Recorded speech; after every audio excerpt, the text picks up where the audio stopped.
¿Qué tal mis queridos TIC Masters? Continuando con nuestro curso de enrutamiento IP, hoy aprenderemos la diferencia entre un IGP y un EGP. Ya hemos hablado de rutas estáticas y redes conectadas, y para que este curso alcance su clímax, nos falta hablar sobre enrutamiento dinámico.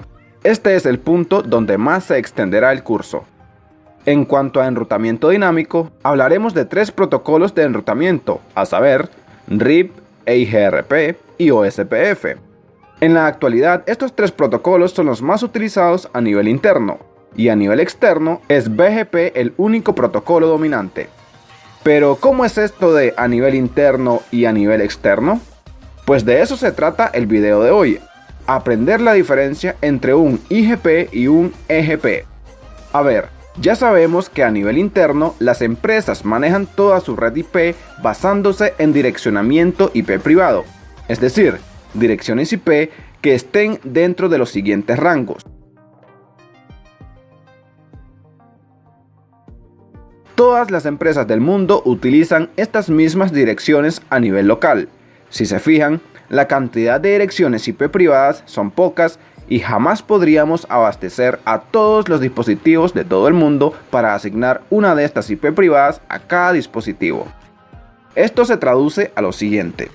Estas IP privadas se pueden repetir entre redes distintas. En otras palabras, en una misma ciudad, país o región, podemos utilizar, por ejemplo, la misma red de clase C 192.168.100.0 infinidad de veces por diferentes empresas. ¿Por qué? Pues porque estas IP privadas nos sirven para comunicarnos a nivel interno nada más. Y claro, en una misma empresa no debemos tener repetida las mismas IP privadas porque obtendríamos resultados no deseados. Pero no hay ninguna limitante al utilizar la misma IP privada en empresas distintas. Estas IP privadas son enrutables solamente a nivel interno de la empresa, lo que se traduce en: con una IP privada no podremos comunicarnos hacia Internet. Pero pasa todo lo contrario con las IP públicas. Estas IP jamás deben repetirse, deben ser únicas para cada empresa. Y a diferencia de las IP privadas, estas sí son enrutables hacia Internet. Por eso es que en las empresas siempre encontraremos sus redes internas compuestas por IP privadas y en el borde de la red encontraremos normalmente una o muy pocas IP públicas que sirven para que todos los hosts de la empresa puedan comunicarse con Internet haciendo uso de NAT en el router de frontera. Todo esto ya se los había mencionado en videos anteriores, entonces, ¿por qué les vuelvo a echar todo este rollo de IP privadas e IP públicas?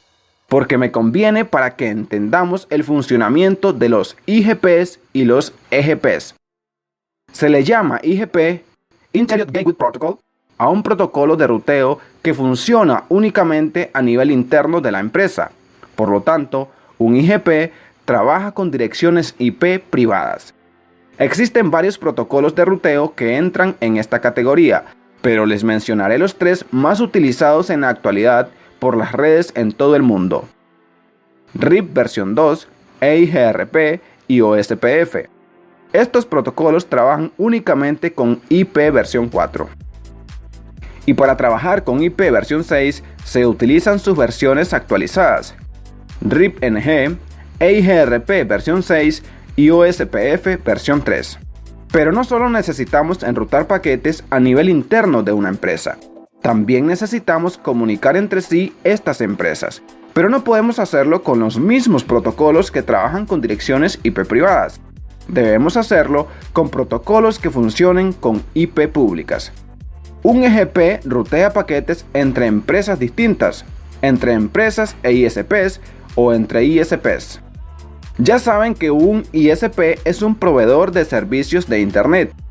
Cuando queremos que nuestra empresa tenga conectividad con Internet, debemos contratar los servicios de un ISP. Y lo que se hace para que nuestra empresa tenga acceso a Internet es conectar nuestra red empresarial con la red del ISP. Luego será el ISP quien se las arreglará para que nuestros paquetes lleguen hasta donde lo necesitemos. ¿Y cómo logra esto un ISP? Pues simplemente debe conectarse con otro ISP. Luego ese ISP se conectará con otro Y así sucesivamente se va formando una telaraña tan inmensa, delicada y fascinante llamada Internet. En fin, un EGP entonces comunica entre sí empresas distintas, haciendo uso de direcciones IP públicas. Y estas empresas deben contar no solo con una IP pública, única e irrepetible, sino también deben poder identificarse por algo más. A esta identificación única se le conoce como Sistema Autónomo, por sus siglas en inglés AS. Por lo tanto, en el contexto de un EGP, a cada empresa se le conoce como AS, y estos AS deben tener un número de identificación único. Estos números no son asignados al azar por la propia empresa, sino que deben ser solicitados bajo contrato a un registro regional de Internet, por sus siglas en inglés RIR. Conclusión: un IGP rutea paquetes a nivel interno y privado dentro de una empresa, mientras que un EGP rutea paquetes entre empresas distintas identificadas como sistemas autónomos o entre empresas e ISPs, normalmente para comunicación hacia Internet.